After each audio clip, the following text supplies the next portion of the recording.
Dear students, you have seen the Bellman-Ford algorithm and its analysis in the notes which I had uploaded to Google Classroom. The time complexity of the Bellman-Ford algorithm is big O of V into E, where V is the number of vertices and E is the number of edges. In the next video, I am going to discuss Johnson's algorithm, which is an algorithm for finding the all pair shortest paths in a given directed graph. The Bellman-Ford algorithm was used to find the single source shortest path.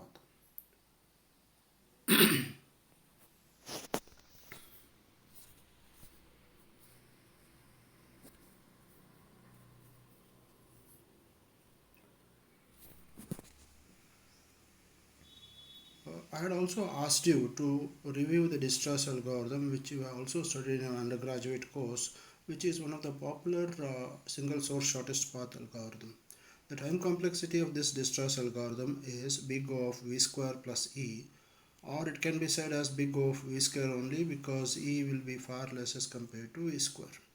If the distress algorithm is implemented in such a way that the minimum priority queue is implemented as a Fibonacci heap, then the time complexity will be big O of V log V plus E.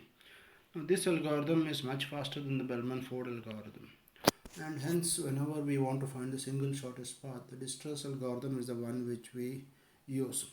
But it is not applicable in all kinds of graphs, mainly when there are negative weightages. N provided an improvement to Bellman-Ford algorithm, and it is suggested in a problem in the textbook. Please go through that. It is based on the DAG shortest path algorithm, which we have already discussed.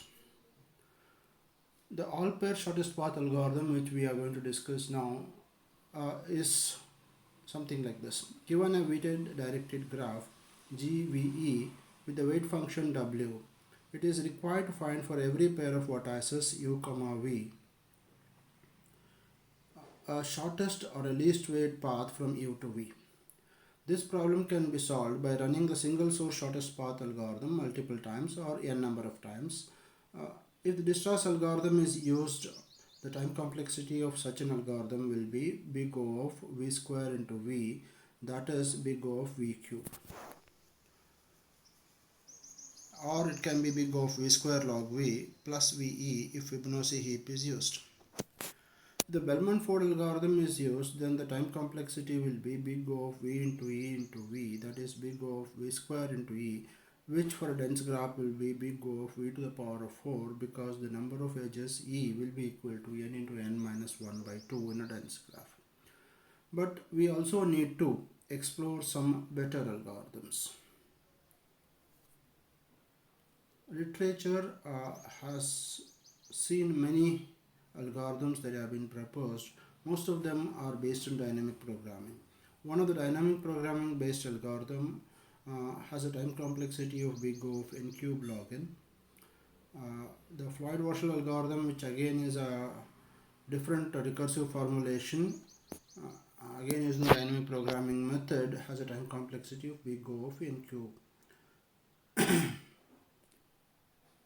The transitive closure algorithm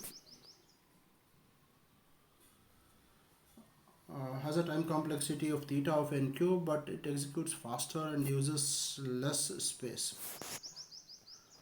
The all pair shortest path algorithm, the Johnson's algorithm, which is the topic of our discussion now, is applicable for the sparse graphs, and its time complexity is of big O of v square log v plus ve, and for sparse graphs it becomes big O of v square log v. It is basically a multiple invocation of the distress algorithm. This algorithm either returns a matrix of shortest path weights for all pairs of vertices, or reports that the input graph contains a negative weight cycle. The Johnson's algorithm goes like this. It employs multiple invocation of distress algorithm to find the all pair shortest paths. But if there are negative weight edges, distress algorithm cannot run. So the Johnson's algorithm reweights the edges so that there are no negative weight edges and invoke the distress multiple times. If the graph contains a negative weight cycle, then it returns a false, indicating that all pair shortest paths could not be found. The central theme of this algorithm is to reweight the edges if there are negative weight edges in the graph, but there are no negative weight cycles. The reweighting should be done in such a way that the reweighted function must satisfy the following. For all pairs of vertices, a path P is the shortest path for both weight function W and W cap, which is a reweighted weight function.